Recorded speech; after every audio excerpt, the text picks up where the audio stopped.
दोस्तों, इस वक्त की सबसे बड़ी और दिल दहला देने वाली खबर जो सीधे इस्लामाबाद के उस खुफिया तहखाने से आ रही है जिसने पूरी दुनिया की नींद उड़ाकर रख दी है। और इस खबर के बाहर आते ही पाकिस्तान के चप्पे चप्पे पर जो आग लगी है उसे बुझाना अब किसी भी सरकार या सेना के बस की बात नहीं रही, क्योंकि मामला सिर्फ एक हत्या का नहीं बल्कि एक ऐसी गहरी साजिश का है जिसके तार सीधे तौर पर लंदन और वॉशिंगटन तक जुड़ते हुए दिखाई दे रहे हैं। और इस वक्त जो सबसे भयानक खुलासा हुआ है वह यह है कि इमरान खान के जिस्म से उतरे गए वो खून से सने कपड़े असल में सिर्फ एक सबूत नहीं थे, बल्कि उनके अंदर एक ऐसी चिप और एक ऐसा डिजिटल रिकॉर्डर बरामद हुआ है जिसने पाकिस्तान की फौज और मौजूदा हुकूमत के पैरों तले से जमीन खींच ली है। जी हाँ, इस वक्त की महाब्रेकिंग न्यूज ये है कि फोरेंसिक जांच के दौरान उन कपड़ों के कॉलर में सिली हुई एक बेहद सूक्ष्म डिवाइस मिली है जिसमें पिछले 72 घंटों की वो सारी बातचीत रिकॉर्ड है जो इमरान खान और उस रहस्यमयी शख्स के बीच हुई थी जो उन्हें मारने के लिए उस कालकोठरी में दाखिल हुआ था। और इस ऑडियो के सामने आने की भनक लगते ही जनरल मुनीर ने रातों रात पूरे इस्लामाबाद को छावनी में तब्दील कर दिया है। लेकिन खबर को लीक होने से रोका नहीं जा सका है, क्योंकि जांच टीम के ही एक अधिकारी ने अपनी जान पर खेलकर वो ऑडियो क्लिप एक विदेशी पत्रकार को सौंप दी है। और उस ऑडियो में जो आवाजें हैं वो किसी और की नहीं बल्कि पाकिस्तान के ही एक बहुत बड़े ओहदेदार की हैं, जो इमरान खान को आखिरी चेतावनी दे रहा था कि या तो वो उस दस्तावेज पर दस्तखत कर दें जिसमें पाकिस्तान के परमाणु हथियारों के सरेंडर की बात लिखी है, या फिर अपनी मौत के लिए तैयार हो जाएं। और इस खुलासे के बाद अब यह साफ हो गया है कि इमरान खान की हत्या का असली मकसद सिर्फ राजनीति नहीं बल्कि पाकिस्तान के परमाणु जखीरे का सौदा था, जिसे इमरान खान ने अपनी जान देकर भी होने नहीं दिया। और अब जब यह सच्चाई आवाम के बीच पहुंची है तो लाहौर से लेकर कराची तक और पेशावर से लेकर क्वेटा तक जनता का जो सैलाब उमड़ा है उसने सारी बैरिकेडिंग तोड़ दी हैं और लोग अब सीधे रावलपिंडी स्थित सेना मुख्यालय यानी GHQ की तरफ बढ़ रहे हैं, जिसे देखते हुए देखते ही गोली मारने के आदेश जारी कर दिए गए हैं। मगर भीड़ का जुनून ऐसा है कि वो टैंकों के सामने लेटने को तैयार हैं। और इस बीच लंदन में बैठे नवाज शरीफ और शहबाज शरीफ की भी सांसें अटक गई हैं,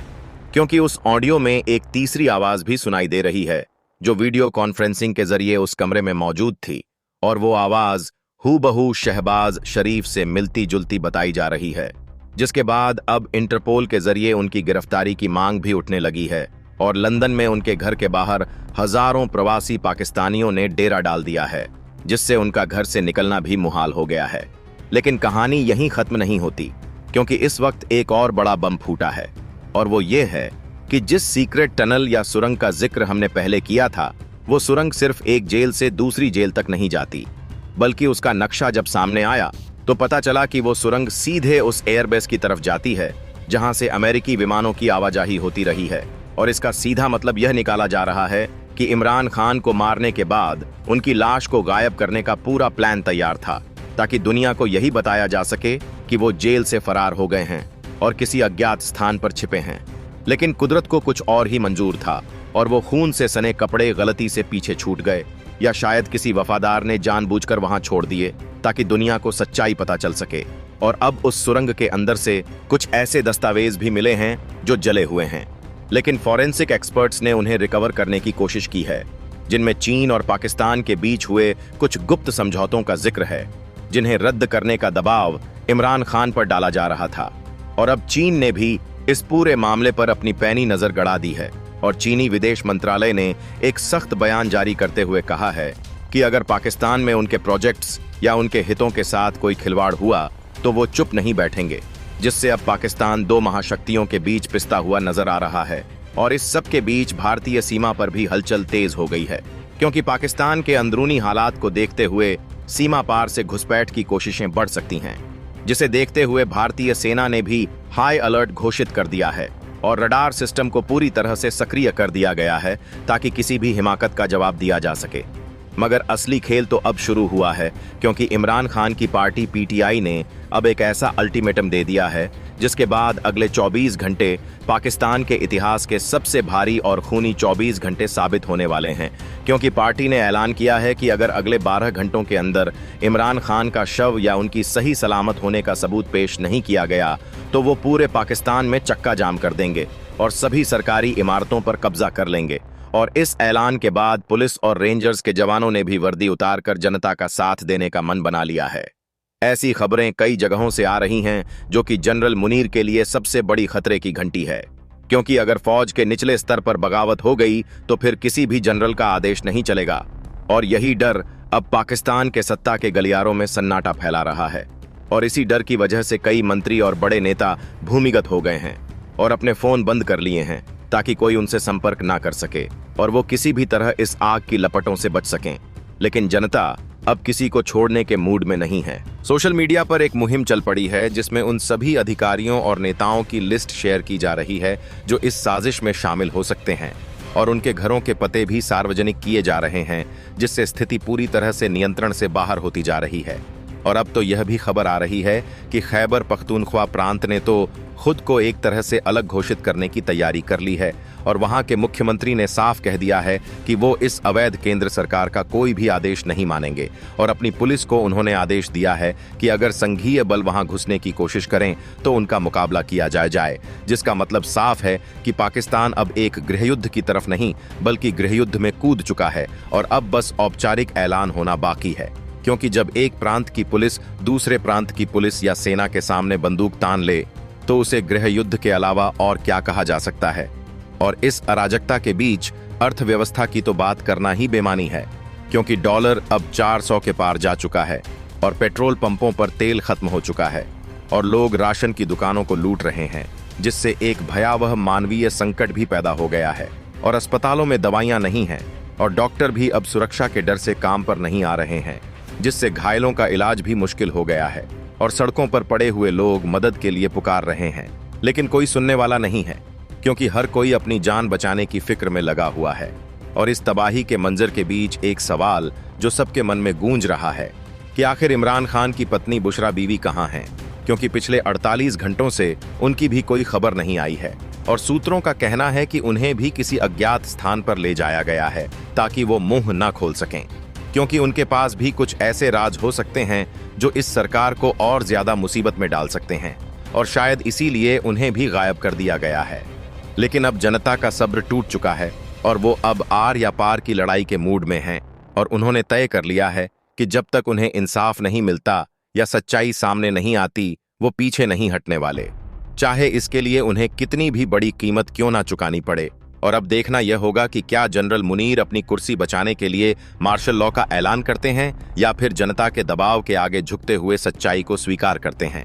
लेकिन जो भी हो, पाकिस्तान का नक्शा और तकदीर अब हमेशा के लिए बदलने वाली है, और यह आने वाला वक्त ही बताएगा कि यह बदलाव बेहतरी के लिए होगा या फिर पाकिस्तान को ऐसे अंधेरे में धकेल देगा जहां से लौटना नामुमकिन होगा। और इसी बीच एक और बेहद चौंकाने वाली खबर अभी अभी फ्लैश हुई है कि रावलपिंडी के एक मिलिट्री अस्पताल के पिछले हिस्से में कुछ संदिग्ध एम्बुलेंस देखी गई हैं, जिनमें से कुछ शवों को निकाला जा रहा है। और वहां सुरक्षा इतनी कड़ी है कि परिंदा भी पर नहीं मार सकता, जिससे यह शक गहराता जा रहा है कि क्या इमरान खान का शव वहां लाया गया है या फिर यह उन प्रदर्शनकारियों के शव हैं जिन्हें रात के अंधेरे में गोली मारी गई थी और अब सबूत मिटाने के लिए उन्हें वहां लाया गया है। और इस खबर ने आग में घी का काम किया है और लोग अब उस अस्पताल की तरफ दौड़ पड़े हैं। और अगर भीड़ उस अस्पताल के अंदर घुस गई तो जो मंजर होगा उसकी कल्पना करना भी रूह कपा देने वाला है, क्योंकि वहां मौजूद हथियारों से लैस सैनिक और आक्रोशित भीड़ के बीच टकराव निश्चित है। और यह टकराव इतना भीषण हो सकता है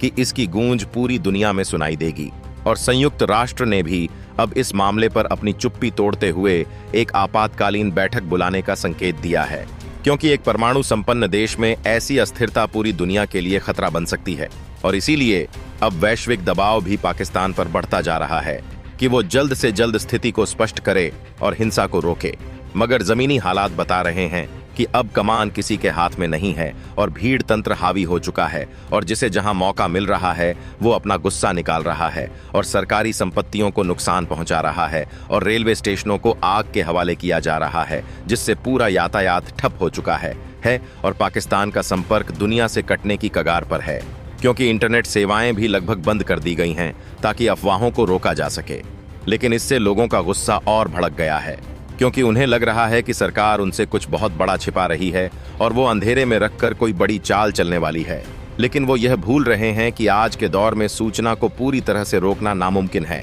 और लोग सैटेलाइट फोन और वीपीएन के जरिए अभी भी दुनिया को वहां की तस्वीरें और वीडियो भेज रहे हैं जो दिल दहला देने वाली हैं, जिनमें साफ दिख रहा है कि कैसे निहत्थे लोगों पर लाठियां बरसाई जा रही हैं और आंसू गैस के गोले छोड़े जा रहे हैं। लेकिन लोग फिर भी डटे हुए हैं और इमरान खान के समर्थन में नारे लगा रहे हैं और उनका कहना है कि वो अपने नेता के लिए जान दे देंगे, लेकिन पीछे नहीं हटेंगे। और यह जज्बा देखकर लग रहा है कि यह आंदोलन अब किसी अंजाम तक पहुंचकर ही दम लेगा और शायद यह पाकिस्तान की दूसरी आज़ादी की लड़ाई साबित हो सकती है। जैसा कि इमरान खान अक्सर अपने भाषणों में कहा करते थे कि असली आज़ादी छीनी जाती है, मांगी नहीं जाती, और आज पाकिस्तान की आवाम ने उसी राह पर चलने का फैसला कर लिया है। और अब यह देखना दिलचस्प और खौफनाक दोनों होगा कि ऊंट किस करवट बैठता है, क्योंकि एक तरफ दुनिया की छठी सबसे बड़ी फौज है और दूसरी तरफ 25 करोड़ की आबादी का गुस्सा, और इन दोनों के टकराव से जो ऊर्जा पैदा होगी वो पूरे दक्षिण एशिया को झुलसा सकती है।